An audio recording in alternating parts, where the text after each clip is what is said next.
Hi everybody, my name is William from Own This Property and welcome back to the channel. With global conflicts escalating in the Middle East and markets reacting, the number one question I'm getting right now is the market going to crash? Today we'll put our emotions aside and deep dive into the data. We'll look at historical precedents, some structural safeguards we have, and the demand-supply pipeline to figure out exactly how insulated the Singapore property market really is. The information shared today is purely my analysis and my own opinion. This is not to make light of the grave situation happening in the Middle East. So as always, please do your own due diligence. Before we go into the details, if you're holding on to a property or thinking of buying a property, you might be feeling stressed in the current climate about the next move. So you can reach out to me on WhatsApp and I'll be happy to share with you over a coffee a data-driven and safe plan for your portfolio. Looking at the conditions right now, there's a lot of fear, uncertainty, and doubt in the market. We've seen headlines like first strikes, things like forever conflicts, and the record oil reserves being released recently. And as of today, the escalation at the Strait of Hormuz is also causing prices to reverse somewhat of a downward trend since the shock. Now, this made oil prices incredibly volatile. The WTI, shown in this chart over here, has had daily swings of over 30%. And today, the MES has also warned about the inflation risk. But what does this mean for us in Singapore? Singapore is a net importer of energy and hence we are at risk of all this imported inflation. The regulators have already warned that we will expect elevated gas prices that could push electricity costs higher. And that's also because Qatar, which is an area that is affected, a sizable portion of our LNG actually comes from there. This of course leads to rising inflation, which isn't great for any economy. However, it's important to know that oftentimes these shocks can be short-term, and long-term, Singapore is already pivoting towards a more green, sustainable energy platform to reduce our dependence on the imports and also to insulate us from future fluctuations due to geopolitical risk. It's easy to panic when we're surrounded by all this negative news every day, but it's important to also take a step back and look at history. So let's rewind to the tariff wars last year in 2025. Back then, the Singapore government also from optimistic turned to pessimistic very quickly, and the economic forecast was also slashed to a meager 1 to 3% in Singapore. Now, I've done a video on tariffs. I left the link above. You can check out how I actually analyzed the market back then. However, fast forward today, our economy in 2025 actually grew at a robust rate of 5%, far outpacing the initial forecast of just 1 to 3%. So the lesson here is that it's always easy to miss the forest for the trees, especially when there's a lot of negative news around us. Singapore is in a unique position today because we have political stability, we have a strong currency backed by the MAS, and we have also a very transparent legal system. And this makes us a safe haven location for everybody in the world. When global markets take a hit, institutional and high net worth individuals, funds, companies, and businesses will look to safe haven locations like Singapore, and all these inflows will make our economy more robust. Which brings us to the impact on the Singapore property market. A lot of people might assume that when stocks fall 20%, property prices will follow, but the data suggests otherwise. Over here, what I've done is to analyze the URA Private Property Index against equities, interest rates, these are other assets, and the correlation is surprisingly low. In other words, the data shows that when Singapore properties move, they actually do not move in lockstep to other major assets. The simple reason, real estate is illiquid. You can panic sell your stock in 5 seconds on your phone, but you can't panic sell a condo. This illiquidity, coupled with the basic human need of having a shelter over our heads and real estate being a safe haven asset in Singapore, prevents all these wild reactionary swings that we see in the financial markets. But the real hero of our market stability is cooling measures, specifically the total debt servicing ratio or TDSR. Right now, our loan eligibility is calculated on a very conservative and high interest rate, or what we call a stress test. So whenever there's actually recessions or interest rate spikes, coupled with the fact that we can only recognize 55% of our income, a lot of households would have sufficient buffer to continue servicing their mortgage. This eliminates the risk of mass distressed sales, which actually is the reason for property prices crashing. Even before we talk about cooling measures, property relative to the other major assets, you can clearly see over here that the PPI over the whole data period of 2020-2025, it is less volatile, 6.38% versus the rest. And this is the point that I made earlier about the illiquidity.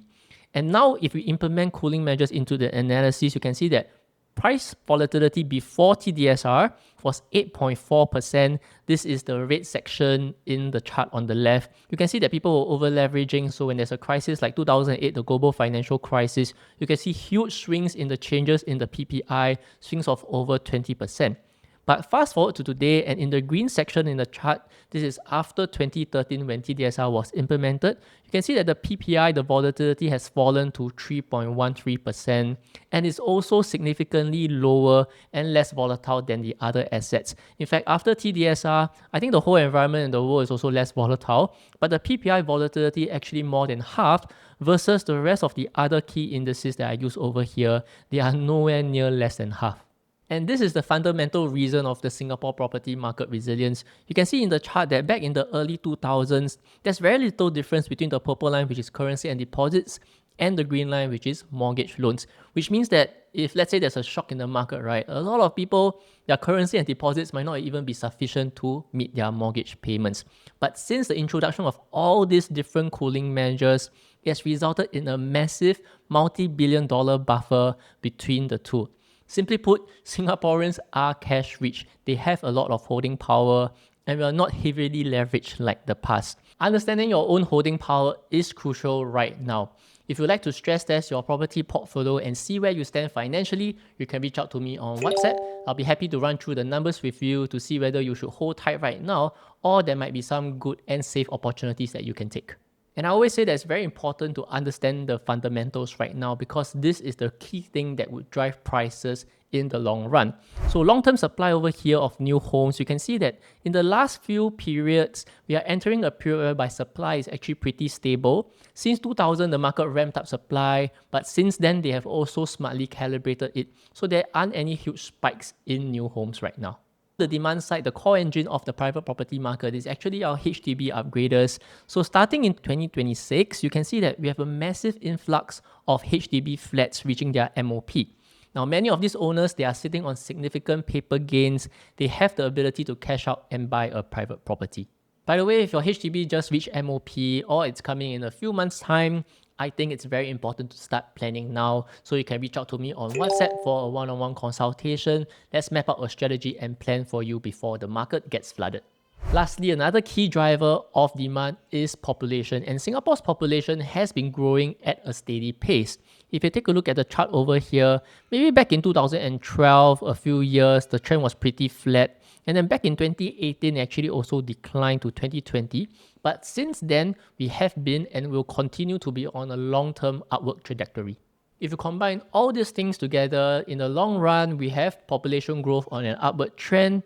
We have a very clear and quantifiable demand and supply in the private property market. And we also have the stability from our cooling measures. This is the key reason why Singapore property remains a very stable asset. And if anything, they always say that when there's a crisis, there is an opportunity. To answer the big question, should you buy, hold, or sell right now? What I've done over here is to look at all the past global economic shocks to see how our property prices, our GDP, the STI index, and the S&P 500 fared. So if you take a look at the chart over here, what I've done to see how the market reacted after a 3-month, 6-month, 9-month, and finally 12-month period. Now, before the cooling measures were introduced, the one major shock we had was the global financial crisis in 2008. You can see that the PPI, or the property price index, it actually swung pretty violently to as low as minus 23.1%. And after 12 months, we barely recovered, only about negative 11%. If you compare it to the GDP, actually the GDP and the STI recovered even further than property prices back then. However, remember that TDSR was not introduced back then. It was only introduced in 2013. So the 3 other major events that I've done over here was post the TDSR introduction. And since then, you can see that PPI has been very stable. For example, during the US-China trade war in 2013, you can see that prices actually hovered and continued to grow at about 3+%. The GDP was still strong, but the STI was actually pretty negative, and the S&P at best was only flat even after 12 months. And then in the pandemic era, you can see that property prices did in fact dip, but it was only 1% the first quarter, and then negative 0.7% after 6 months. After the 9th month, it actually turned positive. And after 12 months, it grew by 2.2%, reversing any of the losses over the past quarters. Versus if you take a look at the GDP and also the stock indices, you can see that they were actually still very negative. If you take a look at the Singapore GDP, even after 12 months post-COVID, it was still negative 1.8%. And then the STI, it was also pretty negative, still down 14.7% since the start of the pandemic. It was only the US equities that actually recorded very strong growth. And a more recent economic shock was the Russia-Ukraine war in the first quarter of 2022. This is where I think the PPI or property market really shined. You can see that the PPI grew pretty strongly from 3.5% in the first quarter all the way 1 year later. We are actually up 11.4% compared to GDP, the STI and the S&P. They were all still negative. In fact, the S&P was down a lot. It was still down 9.7% even after a year. So this is a clear reflection that cooling measures have definitely worked. Going forward, this has ensured that the property market remains a very stable asset. If I take the average of all the different performances and the asset classes over certain periods of time, it teaches us a very important lesson, is that regardless of the asset type, right, selling immediately after something bad happens is oftentimes the worst decision you can make. After about 12 months on average, all the different metrics, indices, it was down 1.1%, but it's definitely in a better position than they were 1 year ago. And this data proves the saying that timing the market beats timing the market. On the left chart, it shows that the cost of timing the market if you invested $10,000 in the S&P from January 2003 to the end of 2022. Now, if you sold and reacted to any short-term bad news, and if you miss the 10 best days, your returns are literally less than half compared to if you just did nothing, right? So the same lessons can be applied here, especially when you apply it to your property in Singapore. If you have the holding power, take a long-term view on things, and buy a property that has strong fundamentals and attributes, all this noise shouldn't dictate your timeline. And that's my deep dive of the current market dynamics.